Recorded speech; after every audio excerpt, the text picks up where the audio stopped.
On this episode of China Uncensored, Hong Kong's chief executive is ready to talk to protesters.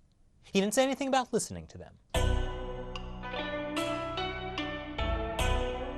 Hi, welcome to China Uncensored. I'm your host, Chris Chappell. Good news for Hong Kong protesters. Hong Kong's chief executive CY Leung says the Hong Kong government is ready to talk to protesters, which is exactly the same thing the government said a week ago.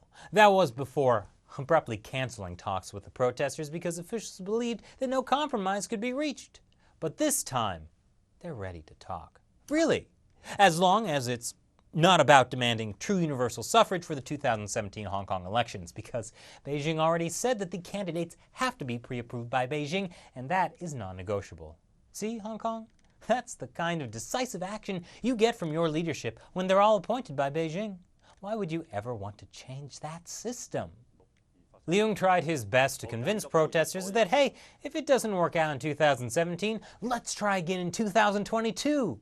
Because if you let the Communist Party take away some of your freedoms now, they'll let you have more freedoms later. That's totally how it works.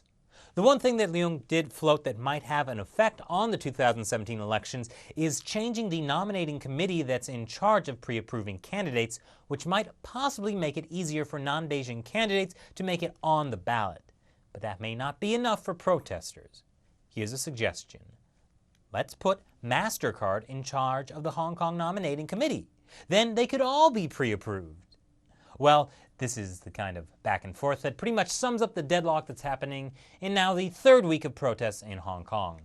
Earlier this week, police tried to take down some barricades in the main protest areas to take back traffic lanes and shrink the protest sites. Protesters responded by building new barricades out of bamboo poles, some of which showed that lively Hong Kong sense of humor. But things came to a head early Wednesday morning after police drove protesters from a main road near government offices. Protesters responded by trying to occupy another main road tunnel, which police used force to retake. This video was aired on Hong Kong's TVB.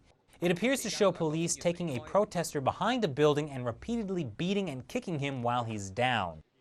It didn't help that it was filmed as police nearby arrested 45 people and used pepper spray to clear out crowds. At least 10 protesters and 5 police were injured, according to the Washington Post. So of course, rather than backing off, even more protesters came out Wednesday night. And early Thursday morning, police used pepper spray again and arrested 2 more people.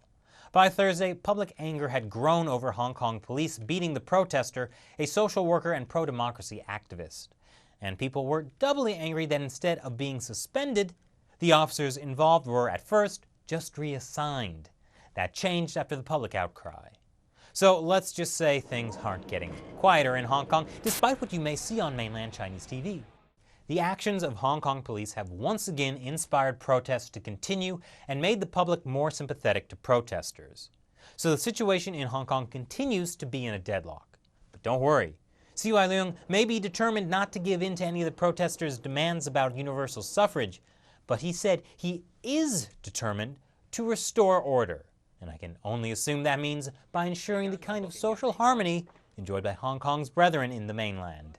As Communist Party mouthpiece People's Daily said in a front-page editorial on Wednesday, stability is bliss and turmoil brings havoc. And while we're at it, war is peace, freedom is slavery, and ignorance is strength.